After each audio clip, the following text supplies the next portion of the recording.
ಪ್ರಧಾನಮಂತ್ರಿ ನರೇಂದ್ರ ಮೋದಿಜಿಯವರ ನೇತೃತ್ವದ ಎನ್ಡಿಎ ಸರ್ಕಾರ, ಬಿಜೆಪಿ ನೇತೃತ್ವದ ಎನ್ಡಿಎ ಸರ್ಕಾರ ಸನ್ಮಾನ್ಯ ನರೇಂದ್ರ ಮೋದಿಜಿಯವರ ನಾಯಕತ್ವದಲ್ಲಿ ಒಂದು ಹೊಸ ದಾಖಲೆಯನ್ನ ನಿರ್ಮಾಣ ಮಾಡಿರುವಂತದ್ದು. ಪ್ರಧಾನಮಂತ್ರಿ ನರೇಂದ್ರ ಮೋದಿಜಿಯವರು ಭಾರತದ ಪ್ರಜಾಪ್ರಭುತ್ವದ ಇತಿಹಾಸದಲ್ಲೇ ದೀರ್ಘಕಾಲ ನಿರಂತರ ಆಡಳಿತ ನಡೆಸಿದ ಪ್ರಧಾನಿ ಎಂಬ ದಾಖಲೆಗೆ ಇವತ್ತು ಪಾತ್ರ ಆಗಿರುವಂತದ್ದು. 4399 ದಿನಗಳನ್ನ ಪೂರೈಸಿ ಏನು ಹಿಂದಿನ ಈ ದೇಶದ ಮೊದಲ ಪ್ರಧಾನಮಂತ್ರಿಗಳು ಜವಾಹರಲಾಲ್ ನೆಹರು ಅವರ ದಾಖಲೆಯನ್ನ ಮುರಿದಿರುವಂತದ್ದು. ಬಂಧುಗಳೇ, ನಾನಿವತ್ತು ಭಾರತೀಯ ಜನತಾ ಪಾರ್ಟಿಯ ಕಾರ್ಯಕರ್ತನಾಗಿ ಅಥವಾ ರಾಜ್ಯ ಬಿಜೆಪಿ ಅಧ್ಯಕ್ಷನಾಗಿ ಅನ್ನೋ ಜೊತೆಗೆ ಈ ದೇಶದ ಒಬ್ಬ ಸ್ವಾಭಿಮಾನಿ ಪ್ರಜೆಯಾಗೂ ಕೂಡ ನಾನು ಕೆಲವು ವಿಚಾರಗಳನ್ನ ತಮ್ಮ ಜೊತೆಲಿ ಹಂಚ್ಕೋಬೇಕು ಅಂತೇಳಿ ನಾನು ತೀರ್ಮಾನ ಮಾಡಿದ್ದೇನೆ. ಪ್ರಧಾನಮಂತ್ರಿ ನರೇಂದ್ರ ಮೋದಿಜಿಯವರು 4399 ದಿನಗಳ ಒಂದು ಸುದೀರ್ಘ ನಿರಂತರವಾಗಿ ಪ್ರಧಾನಮಂತ್ರಿಗಳಾಗಿ ದೇಶ ಸೇವೆಯನ್ನು ಮಾಡ್ತಿರುವಂಥದ್ದು ಅದು ಒಂದೇ ಮಹತ್ವ ಅಲ್ಲ. ನನ್ನ ಪ್ರಕಾರ ನರೇಂದ್ರ ಮೋದಿಜಿಯವರ ವಿಶೇಷತೆ ಏನಪ್ಪಾ ಅಂತ ಹೇಳಿದ್ರೆ, ಒಬ್ಬ ಅನುಭವಿ ಪ್ರಧಾನಮಂತ್ರಿಗಳು. 2001ರಿಂದ 2014ರವರೆಗೆ ಗುಜರಾತ್ ರಾಜ್ಯದ ಮುಖ್ಯಮಂತ್ರಿಗಳಾಗಿ ಒಂದು ಅಪಾರವಾಗಿರ್ತಕ್ಕಂಥ ಅನುಭವದೊಂದಿಗೆ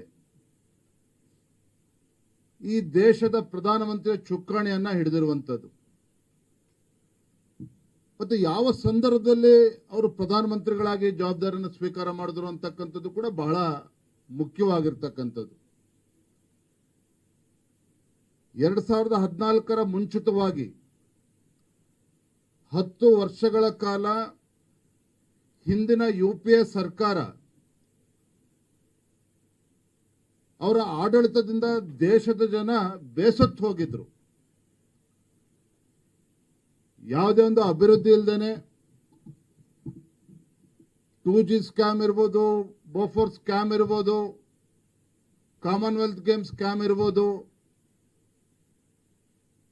ಸುಮಾರು 12 ಲಕ್ಷ ಕೋಟಿಗೂ ಹೆಚ್ಚು ಹಗರಣವನ್ನ ಅಂದಿನ ಯುಪಿಎ ಸರ್ಕಾರ ಮನಮೋಹನ್ ಸಿಂಗ್ ಅವರು ಪ್ರಧಾನಮಂತ್ರಿ ಆದಂತಹ ಸಂದರ್ಭದಲ್ಲಿ ನಾವು ಕೇಳಿರುವಂತದ್ದು. ಒಟ್ಟಾರೆಯಾಗಿ 2014ರಲ್ಲಿ ದೇಶದ ಪರಿಸ್ಥಿತಿ ಹೇಗಿತ್ತು ಅಂತ ಹೇಳಿದ್ರೆ, ಈ ದೇಶದ ಜನರ ಮನಸ್ಥಿತಿ ಹೇಗಿತ್ತು ಅಂತ ಹೇಳಿದ್ರೆ, ಇಂಥ ದೊಡ್ಡ ಜಗತ್ತಿನ ಅತ್ಯಂತ ದೊಡ್ಡ ಪ್ರಜಾಪ್ರಭುತ್ವ ಇರತಕ್ಕಂಥ ಭಾರತದಲ್ಲಿ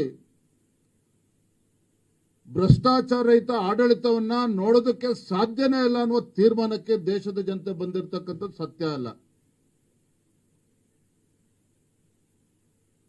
ಈ ದೇಶದಲ್ಲಿ ಅಭಿವೃದ್ಧಿ ಕಾಣೋದಕ್ಕೆ ಸಾಧ್ಯ ಇಲ್ಲ, ಈ ದೇಶದಲ್ಲಿ ಭ್ರಷ್ಟಾಚಾರ ರಹಿತ ಆಡಳಿತ ನೋಡೋದಕ್ಕೆ ಸಾಧ್ಯ ಇಲ್ಲ. ಭಾರತದಲ್ಲಿ ಕೋಟ್ಯಾಂತರ ಯುವಕರು, ಯುವಜನತೆ ಈ ದೇಶದಲ್ಲಿ ಭವಿಷ್ಯವನ್ನು ಕಟ್ಕೊಳ್ಳೋದಕ್ಕೂ ಕೂಡ ಅಸಾಧ್ಯ ಅನ್ನುವ ತೀರ್ಮಾನಕ್ಕೆ ಆ ಕಾಲಘಟ್ಟದಲ್ಲಿ ಬಂದಿದ್ರು.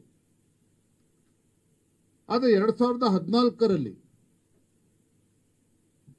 ನರೇಂದ್ರ ಮೋದಿಜಿಯವರು ದೇಶದ ಮುಂದಿದ್ದಂತ ದೊಡ್ಡ ಸವಾಲನ್ನ ಸ್ವೀಕಾರ ಮಾಡಿ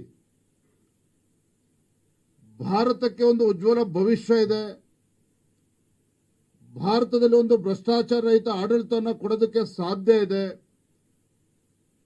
ಭಾರತವನ್ನ ಜಗತ್ತಿನ ಭೂಪಟದಲ್ಲಿ ತೆಗೆದುಕೊಂಡು ಹೋಗ್ತಕ್ಕಂಥ ಸಾಧ್ಯತೆ ನಮಗಿದೆ, ಜಗತ್ತಿನ ಅಗ್ರಗಣ್ಯ ರಾಷ್ಟ್ರಗಳು ಕೂಡ ನಮ್ಮ ದೇಶದ ನಾಯಕತ್ವವನ್ನು ಒಪ್ಕೊಳ್ಳೋ ರೀತಿಯಲ್ಲಿ ಆಡಳಿತ ಕೊಡೋದಕ್ಕೆ ಸಾಧ್ಯ ಇದೆ ಅನ್ನೋ ಭರವಸೆಯನ್ನು ನೀಡಿ 2014 ಮೇನಲ್ಲಿ ಬಂದಂತ ಬಿಜೆಪಿ ನೇತೃತ್ವ ಎನ್ಡಿಎ ಸರ್ಕಾರ ನರೇಂದ್ರ ಮೋದಿಯವರ ನೇತೃತ್ವದಲ್ಲಿ ಕಳೆದ 12 ವರ್ಷದಲ್ಲಿ ಆಗಿರುವಂತಹ ಅಮೂಲಾಗ್ರ ಬದಲಾವಣೆಗಳು ಯಾವ ರೀತಿ ಇವತ್ತು ಭಾರತ ಜಾಗತಿಕ ಸವಾಲುಗಳ ನಡುವೆನೂ ಸಹ ಯಾವ ರೀತಿ ಇವತ್ತು ದಾಪುಗಾಲನ್ನ ಹಾಕ್ತಾ ಇದೆ, ಜಾಗತಿಕ ಸವಾಲುಗಳ ನಡುವೆನೂ ಕೂಡ ಇವತ್ತು ಭಾರತ ಇವತ್ತು 4ನೇ ದೊಡ್ಡ ಒಂದು ಆರ್ಥಿಕ ಶಕ್ತಿಯಾಗಿ ಹೊರಹೊಮ್ಮಿದೆ ಅಂತ ಹೇಳಿದ್ರೆ ಕೇವಲ ನರೇಂದ್ರ ಮೋದಿಜಿಯವರ ಪ್ರಧಾನಮಂತ್ರಿಗಳ ಭಾಷಣದಿಂದ ಮಾಡೋದಕ್ಕೆ ಸಾಧ್ಯ ಇಲ್ಲ.